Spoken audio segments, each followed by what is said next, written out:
Hi hello नमस्कार जय जिजाऊ जय शिवराय. आज आपण बघणार आहेत आज थोडंसं काहीतरी वेगळं. मस्त अशी हिरवीगार गवार शेंगाची भाजी, जी की तब्येतीला पण खूप पौष्टिक असते आणि लहान मुलांसाठी तर खूपच चांगली असते. अशी गवार भाजी तुम्ही खूप वेळा बघितली असेल, पण अशा पद्धतीने करून बघा, एकदम टेस्टी होते. साधी सिंपल सोपी पद्धत आहे, त्याला काही जास्त लागत नाही, पण भाजी खूप चविष्ट होते अशी जर केली तर. एकदा नक्की ट्राय करा. मस्त अशी गवार तातून मला निवडू लागली मी, आणि तातून मस्त छान गवार निवडली आणि मस्त अगोदर वाफवून घेतली, छान अशी नरम नरम मस्त वाफवून घेतली.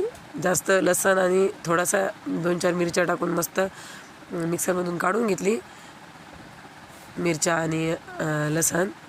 आणि नंतर एका पातेल्यामध्ये तेल टाकलं आणि जे मिक्सरमधून बारीक करून घेतलं होतं ते टाकलं आणि सगळं मिक्स केलं. त्याच्यानंतर छान असं कराळ टाकायचं, भाजून बारीक केलेलं. कराळ टाकल्यावर अतिशय सुंदर भाजी लागते, एकदा नक्की ट्राय करा. हळद, चटणी, मीठ जे आपण डेली भाजीला टाकतो ते, कुठलाही मसाला टाकायची गरज नाही. अशा पद्धतीने भाजी करा, बिलकुल भाजी तुमची उरणार नाही, लेकरं पण आवडीनं खातील अशी बनते भाजी. नुसतं कराळ टाकल्यामुळे भाजी एकदम सुंदर. आणि खूप सारा सांबार घरचा असेल तर खूपच सारा छानच टाकू शकतो आपण, आणि खूप जास्त पण टाकू शकतो. मी तर खूप जास्त सांबार टाकते घरचा असला की. विकतचा असल्यावर तरी त्याला काही इग्नोर करावं लागते म्हणा. आणि अशी झाली आपली भाजी तयार. जास्तीत जास्त 3-4 मिनिट लागतात भाजी करायला, जर आपण अगोदरच जर कट करून ठेवलेली असेल तर.